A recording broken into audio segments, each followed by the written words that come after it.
Paul, thanks for coming on Spotlight with me today. It's Paul Hodgetts from Quintadena. Over to you, Paul. Tell us all about your business and great to have you here. Okay, well, thanks, Andy. It's lovely to be here. So we started in 2005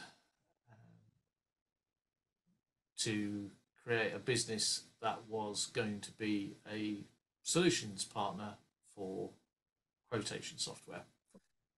It's kind of a niche environment, but my business partner had been working in a company where they were making quotation software in one particular industry. He'd got the insight that businesses tend to do quoting in quite an ad hoc way. So it's this little dark art that sits somewhere between CRM. Some CRM packages do quoting, but not very well. Accounting packages, if you tried to quote out of Sage, for example, I don't know whether I can mention an actual product name. Maybe I shouldn't. We'll bleep it out. Don't worry. Bleep it out. Okay, so that's that. You can do it, but it's painful. And if you want to do something slightly off-piste for a particular requirement, that's quite difficult. So quoting tends to be this fairly manual process, which a lot of reinventing of the wheel, a lot of involving of relatively senior staff to check stuff because you can't build rules into the system. A lot of errors. We quite often talk to people and they're looking at the value of what we're providing, and in some cases the sheer value of avoiding making those mistakes outweighs the implementation investment. Mm-hmm. Sometimes dramatically. Sometimes we'll talk to people who say, yeah, we ended up quoting, we forgot X on the quote, so we had to take the hit, and the value of that hit was more than we were asking them to spend. And that was one instance. So, quoting's a really important part of the business process, but in a lot of businesses, it isn't done with the level of rigor that businesses will manage their customer base, will manage their invoicing, etc. So I was finishing an MBA, and we chatted and said, well, maybe there's a business opportunity there. Nobody else really seems to be doing this very much. We found a product called QuoteWorks, which ticked all of our boxes. It's an American product. Had got some representation over here, but mostly through companies that were really a CRM reseller, and then they'd sell you a license of QuoteWorks to go alongside it. There wasn't really anybody who was doing nothing but QuoteWorks. So we phoned them up and said we'd like to be a reseller, and they said that's great. What's your actual business? And we said we're going to sell you a product, and they were like, ooh, nobody's thought of doing that before. So they hadn't really, I think, understood quite how much value there could be tailoring the product, customizing it. We can write bespoke add-ons, which we've done a lot of over the years. And so, yeah, they signed us up. We got going, and this was in 2005. 2007, we made it onto their worldwide top 10 list. And, 2006, we made it onto their worldwide top 10 list. And in every year from 2007, we've been their #1 worldwide solutions partner. Brilliant. So they're fans of you being there. They know what your business is now. They send us a bit of plastic about this tool every year with our name engraved on it. Fantastic. So tell us, Paul, then, what would make you stand out from your competition?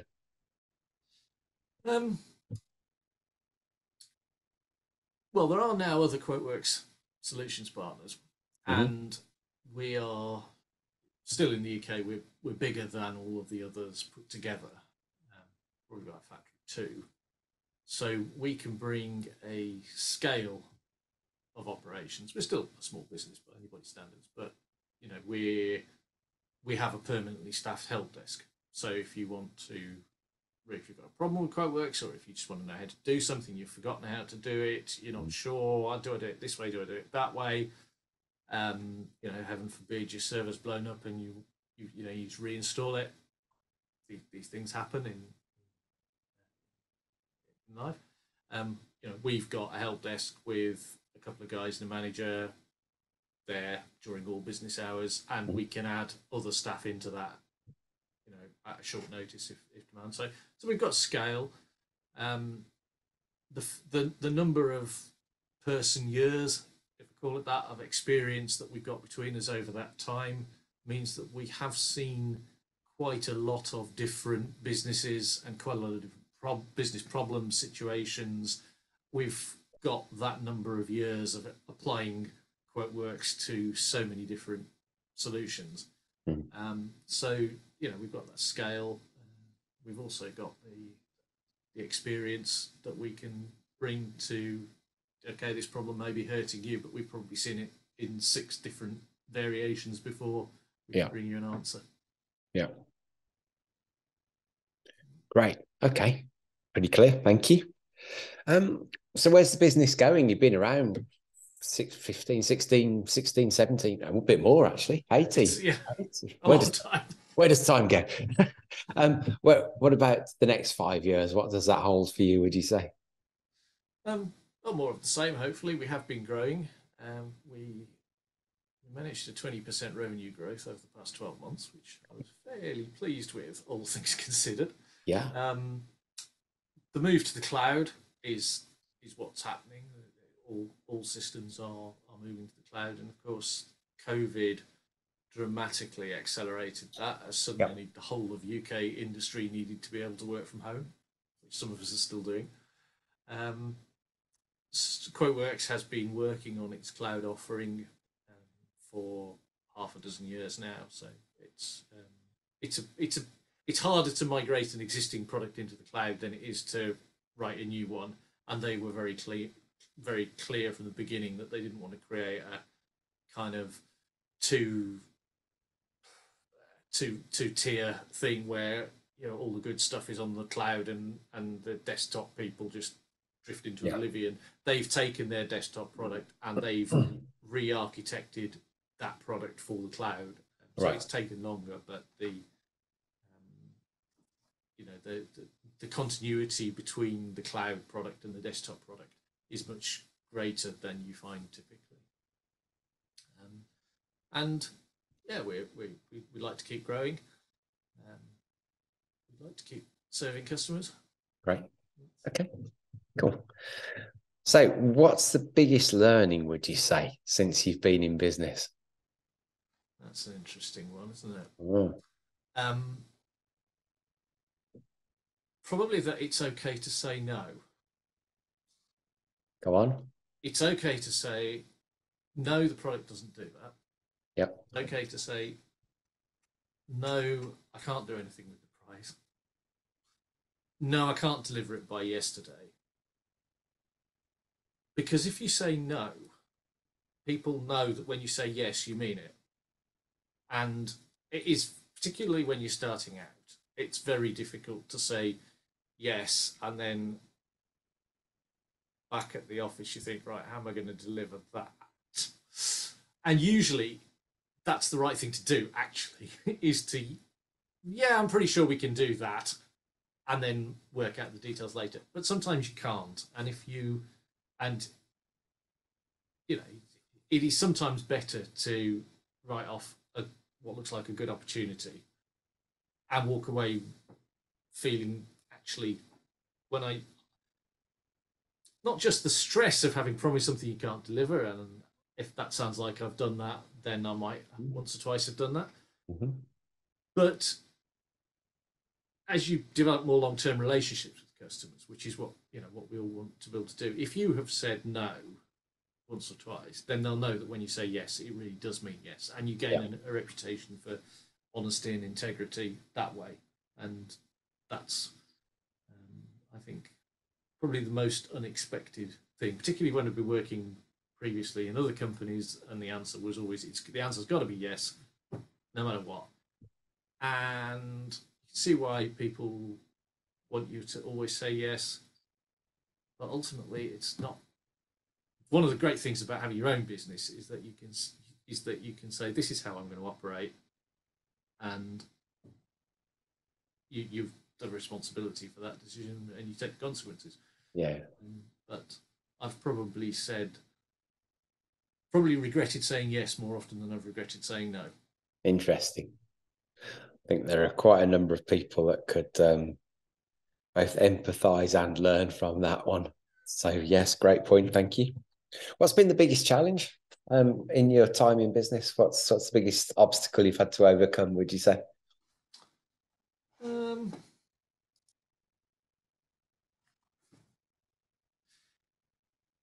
Communicating what quotation software is for, probably. It's recently grown its own three-letter acronym as CPQ, Configure Price Quote, which nobody's ever heard of, but that's what we're supposed to call it, apparently, in the industry. People come to me with a big pain point in their business. They're either making mistakes that they're not aware of, or it's taking forever to quote. I have reduced quoting the time it takes to raise a quote from days to minutes. Not often. It's usually less dramatic than that, but it can be as dramatic as that. So businesses that identify they've got pain, if our web marketing and all that kind of stuff is doing its job, then they'll come. Then they'll find us.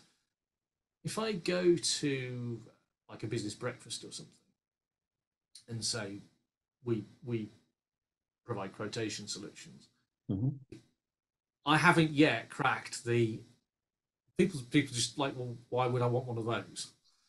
I haven't yet cracked that elevator pitch, whatever you want to call it, that says, because if you're running a business, then by definition you are successfully raising quotes and sending them out to customers. It may be taking you longer than it needs to, but if people are in if that's just the environment you're in, and people just accept that that's what we have to do, it's difficult to communicate how much more efficient they could be sometimes. So if anybody knows of a way of getting that message across, I'd be interested to talk to them. But it has been very, very, and it's had impact. It's driving our marketing. We are focused on finding people who have already for themselves identified that they've got a problem, rather than finding people, the much greater pool of people who might actually benefit quite a lot from this stuff. Yeah, absolutely.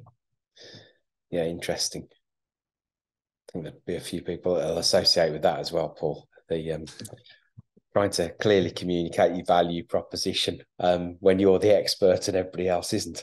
So yes. Yeah. Great.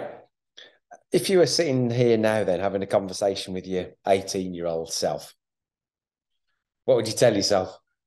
What would you do differently with the knowledge you've got now? The first thing to be aware of is that my 18-year-old self wouldn't take a blind bit of notice. That's probably a fair point. Absolutely.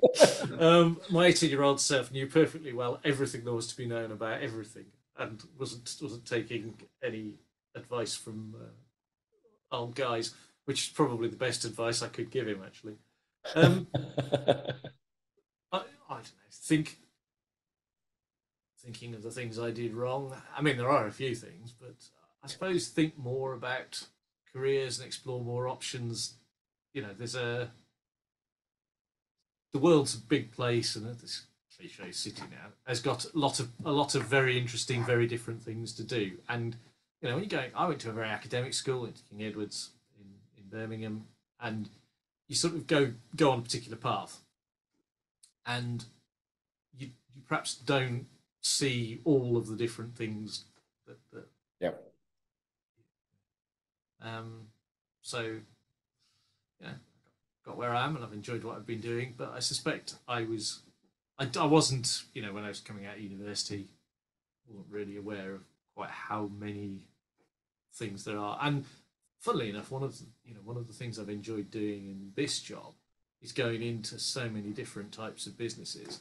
And we talk to engineering companies, manufacturing companies, consultancies, fire and security, people who check your firearm, and just the broad, the whole range of what businesses do.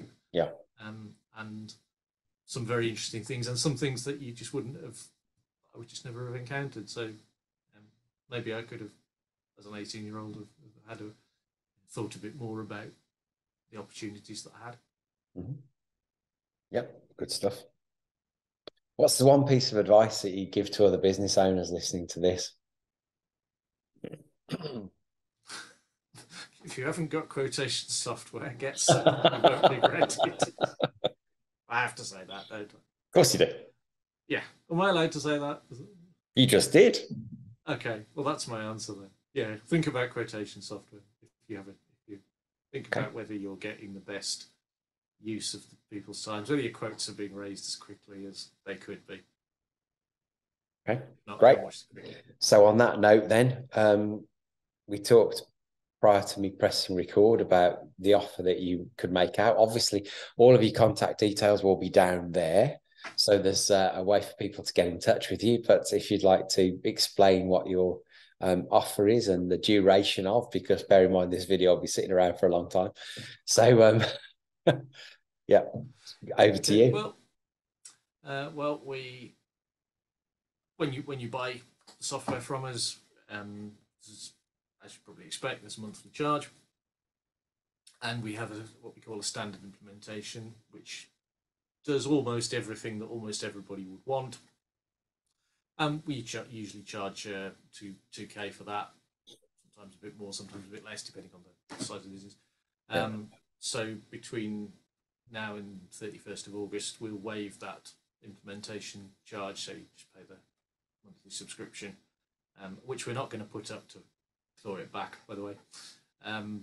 So we'll waive the implementation charges to anybody who comes to us and says, I've sat all the way through this video, and by the end of it, I was still interested. So anybody who can say that, we will waive the implementation charges. Right, okay. And presumably if somebody gets in touch with you and asks about that, you'll send them a quote. We certainly will. And it'll come out very quickly. Great stuff. All right, Paul. Well, thank you for your insights today. Great to hear about your business. Obviously, best of luck going forwards and staying number one globally, and continuing with that accolade. And I hope that you get some great take up on your very kind offer. So thank you for your time today. Thanks very much for your time, Andy. No worries.